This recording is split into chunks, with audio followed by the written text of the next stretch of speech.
the active ingredient in God's greater work in us and through us is our willingness to start small. You got to think big, but you got to be willing to believe that God is big enough to call you to do something greater, to be something greater, and to have something greater than what you've got right now. But sometimes greater isn't always leaving where you are, but doing better where you are. I wish I had somebody. See, sometimes we always think in order to get greater, you got to leave. But sometimes it ain't about leaving, it's about doing better where you are. A small start ain't nothing but a daydream. As a matter of fact, those of you who are on social media, tweet this for me. God initiates the biggest changes in our life through the smallest step. Everything in the earth starts out small. I wish I had somebody. As a matter of fact, if you start out too big, they call you a monster or a freak of nature. Hello, somebody. Everything has to start out small. You do know that a mighty oak tree started out as a small acorn. A big fish started out as a small minnow. Mr. Tall, Tan, and Terrific started as tiny, squishy, and unrecognizable in his mama's womb. I wish I had somebody. No matter how big a thing gets, it has to start out small. Now, the reason some of y'all ain't saying nothing is because too many of us want to start out big. Come on, talk to me now. See, we spend all of our time waiting for that big break. We're fantasizing about getting our big chance or hitting a number to win that big lottery check. But when, and watch this, when folk ask us how we're doing, you ain't even got sense enough to say, I'm doing well, I'm doing fine. You talking about, well, big things popping, small things stopping. I wish I had somebody. In this text, what we see through the action-oriented actions of Elisha is that miracles are not magic tricks. Hello, somebody.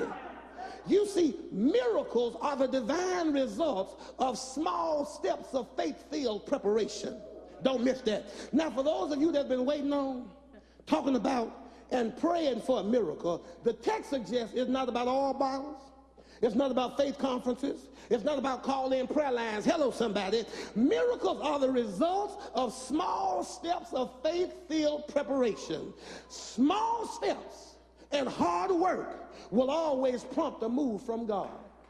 Small steps and hard work will always prompt a move from God. In other words, God responds to what we do and not just what we say. Because in the words of my big mama, you can make a mouth say anything. You all is the ruling monarch over Israel. They are living it during a period of time that is known as the divine monarchy. And during this particular time in Old Testament history, because of war and conflict, Israel is divided into the northern kingdom and the southern kingdom. And each of the kingdoms has its own monarchy or its own king. Now, King Moab decides to rebel against the king who's over the southern kingdom of Israel. Now, what goes to King Jehoshaphat, who is the king of Judah, and he goes to the king of Edom and says, if all three of us get together, we will be able to destroy the Moabites and their king. There is no way they can stand against all three of us if we are united together. So the Bible says that all three of them get together and they begin to prepare for combat. And something happens to them, you all, that not only causes them to face a terrifying foe, but it also causes them to suffer a terrifying fate. The Bible says that they run out of water. Now, keep in mind, the human body can survive for 3 weeks without food, but only a week without water. And the week is not guaranteed depending upon environmental conditions. So they are in a crisis, you all. So regardless to the fact that they've got the Moabites outmanned and outarmed, without water, victory is impossible. Are y'all praying with me? So the Bible says that they're running around trying to figure out what to do. And because of this crisis, because of this lack of water, King Joram goes to the Lord for some help. And he goes to God looking for some help. Here it is.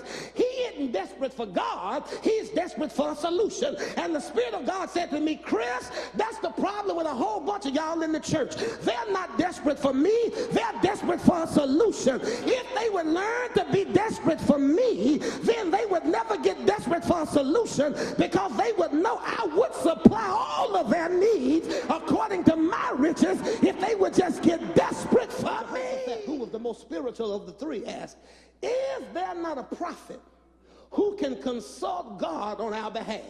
Well, the text says that they makes mention of this new upstart, this new prophet by the name of Elisha, who had received the double portion of the anointing from Elijah. So they go to Elisha, who's really not interested in what they've got going on. He could really care less. When they ask him, they said, how can we be delivered from our current situation? He says to them in verse number 13, that's really not my problem. He said, matter of fact, I don't even want to look at you. I don't even want to be bothered with you. He said, go talk to your mama's prophet. Go talk to your daddy's prophet. Now, these folk asking for some help, and he started playing the dozens. I wish I had some. And right there, they asked the man to get what they need. He said they've got to be willing to follow the instructions. Now, remember, they need water to strengthen themselves. They need water to strengthen their animals so that they can win this fight. So they come to the prophet, hoping that the prophet would prophesy and supernaturally give them some water. And he says, okay, here's what the Lord told me you to do. Make this valley full of ditches. Now understand, he tells them to dig the ditches before he tells them the water that is about to come. Why would anybody in their right mind dig ditches to hold some rain that hadn't even been forecast yet? I wish I had somebody. Why would I dig ditches to hold water that hadn't even come yet? Here it is.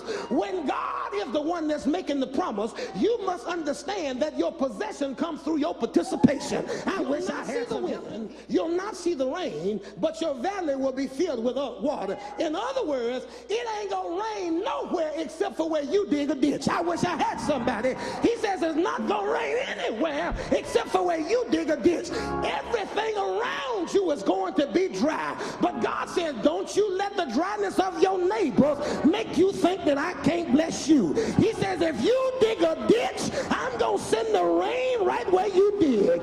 Look at your neighbor and say, you got to dig a ditch. The only place it's gonna rain is where you dig. That's why you're the one that went off to school. That's why you were the first one to own a house. That's why you got the promotion. That's why you're enjoying favor, because you had sense enough to dig a ditch. Look at your neighbor. God's gonna send the rain. But the question becomes, do you want it bad enough to dig the ditch?